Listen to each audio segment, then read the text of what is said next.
Pois é, você tem dúvida de como deixar o cigarro? A gente vai falar daqui a pouquinho com um especialista, né? Hoje é dia sem tabaco, nós temos menos fumantes, mas olha, a luta continua. O número de fumantes no Brasil tem diminuído ao longo dos anos, fruto de fortes campanhas de combate ao tabagismo. Apesar dos avanços, é preciso seguir nessa luta, pois o cigarro está relacionado à morte de milhões de pessoas. Segundo a Organização Mundial da Saúde, globalmente o tabaco é responsável por mais de 8 milhões de mortes por ano. É uma das principais causas de câncer de pulmão, câncer que mais mata no mundo. Sobre esse assunto, nós vamos conversar com o Dr. Fernando Medina da Cunha, que é oncologista clínico e diretor técnico do Centro de Oncologia de Campinas. Seja muito bem-vindo, doutor. Boa noite.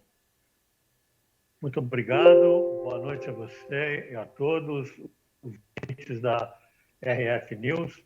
É um grande prazer estar aqui hoje para discutir esse assunto tão importante, que é a cessação do tabagismo no nosso meio. Sem dúvida, um tema importantíssimo que muita gente tem dúvida também, né? Como que eu posso deixar o cigarro? Qual que é a melhor opção? A melhor opção é sempre não fumar, não é, doutor? Sim, hoje nós temos duas frentes bastante produzidas no Brasil de uma maneira geral. Aqui no Centro de Oncologia Campinas, nós temos dois programas que são sucesso. O primeiro é as conferências nas escolas, principalmente para criança e para adolescente. E nós fazemos, então, um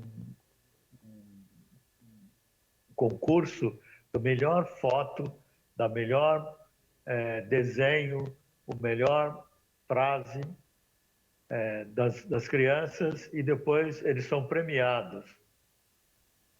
Outra frente muito importante é uma equipe multidisciplinar, que envolve o médico, o pneumologista, o psicólogo, o nutricionista, o assistente social, no sentido de fazer reuniões e discussão, colocação, principalmente dos malefícios do tabaco. E, através de medicamentos, diminuir, assim, o tabagismo. A despeito de que esse segundo plano, que é diminuir os fumantes, a cessação, ele é muito ruim. Nós conseguimos 3 a 4% apenas para aqueles pacientes pararem de fumar. Sem dúvida. Tá aí uma excelente dica, né? E é muito importante essa educação já desde criança, esse trabalho que vocês fazem, né? A educação ali desde criança de que o cigarro não é uma boa opção, né? E a Organização Pan-Americana de Saúde, a OPAS, aponta que o tabaco mata mais de 8 milhões de pessoas a cada ano e destrói o meio ambiente, o cultivo, a produção, a distribuição e o consumo e resíduos pós-consumo também afetam a saúde da população mundial, né, doutor? Não tenha dúvida. Esse ano, a Organização Mundial de Saúde, ela colocou também não só as questões patológicas, doenças ligadas ao tabaco, mas também a agressão ao meio ambiente, tanto no uso da terra, a retirada das árvores, né? E o gasto de água, e também as trilhões de bitucas de cigarro que são jogadas na rua e que ganham depois os oceanos, contaminando o nosso meio ambiente. Então, o cigarro realmente não só é pernicioso para a população de uma maneira geral. Só para você ter uma ideia, no Brasil hoje nós gastamos mais ou menos 66 bilhões de reais para tratar as doenças relacionadas ao tabaco, tanto as cardiológicas, as oncológicas e as pneumológicas. Sem dúvida, o tabagismo ativo e os fumantes passivos expostos a essa fumaça tóxica dos cigarros são mais suscetíveis ao desenvolvimento também de aproximadamente 50 enfermidades, é isso? E dentre elas, vários tipos de câncer. Sim, o tabagismo ele é a principal causa de câncer de pulmão, câncer de boca, laringe, faringe, câncer de pulmão, câncer de bexiga, câncer de pâncreas. Ou seja, se nós eliminássemos o tabaco, sem dúvida nenhuma, nós faríamos uma revolução na área da saúde. A gente fala também, a gente tem aqui nossas imagens, né, do cigarro eletrônico, que hoje tem até uma doença associada aí à utilização do cigarro eletrônico. Eu queria que o senhor explicasse um pouco isso também. Sim, o cigarro eletrônico ele tem um índice de nicotina mais baixo e a indústria tenta colocar isso como um benefício. Na realidade, ele causa uma doença nova, uma doença no parênquima pulmonar, que é extremamente grave, que leva não só à morte, muitas vezes nos Estados Unidos já descrito, transplante pulmonar devido a essa doença, que leva a uma insuficiência respiratória muito grave e que pode levar à morte esses pacientes. E pacientes jovens, pacientes ainda na faixa de 20 e 30 anos.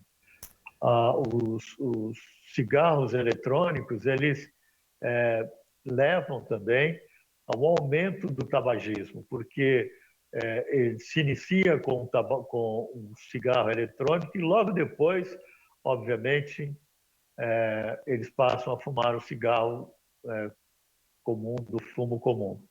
E isso faz com que o cigarro eletrônico seja pernicioso nessas duas maneiras, não só leva a doença, como também leva a pessoa a aumentar o índice de tabagismo. Por exemplo, e aquela pessoa que tá assistindo agora, tá ainda fumando, tem esse vício, até mesmo do cigarro eletrônico, tem alguma dica de como que essa pessoa consegue aí dar o primeiro passo para realmente largar o cigarro?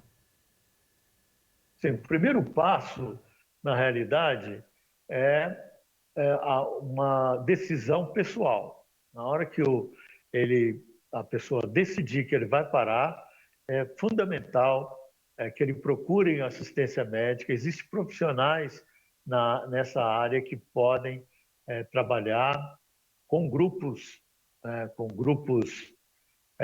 de multiprofissionais, com psicólogos, médicos, pneumologistas e oncologistas que vão fazer um trabalho de conscientização nessa pessoa e assim levar, melhorar a condição de saúde dessa paciente. E esse problema é um problema, claro, de saúde pública. É possível minimizar aí os riscos a partir de políticas bem articuladas, né? De orientação e prevenção. A gente sabe que o tabaco é altamente cancerígeno e deixa um rastro de problemas, né? Por todo o caminho que ele percorre no corpo humano. Conta isso pra gente, doutor. Não só no setor da oncologia, mas também na cardiologia. 50% dos infartos agudos do miocárdio, que acabam em morte, eles são devidos ao tabaco. As doenças pulmonares, né, as DPOCs, a doença pulmonar crônica obstrutiva, são altamente letais e doença que levam um sofrimento muito grande para o paciente. O câncer da cabeça e pescoço, chamada boca, laringe, faringe, língua, são deformantes, são extremamente dolorosos. Então, não só é difícil de tratamento, como também leva o paciente a um sofrimento maior. Nós temos que fazer ações bastante fortes para poder diminuir esse índice de tabagismo. Aqui no Brasil, hoje, 11% da população ainda fuma. Nós saímos de 40% mais ou menos na década de 60, 70 e hoje nós estamos em 11%. 11% de população ainda é uma população bastante grande. Tá certo, sem dúvida, ainda temos aí, a luta continua, né? Um caminho longo pela frente, mas sempre acreditando em políticas públicas e divulgando, né? O nosso trabalho aqui como jornalista é divulgar e falar sempre das boas práticas. Muito obrigada, doutor, pelos seus esclarecimentos. Uma excelente noite para o senhor. Eu que agradeço. Uma boa noite para todos.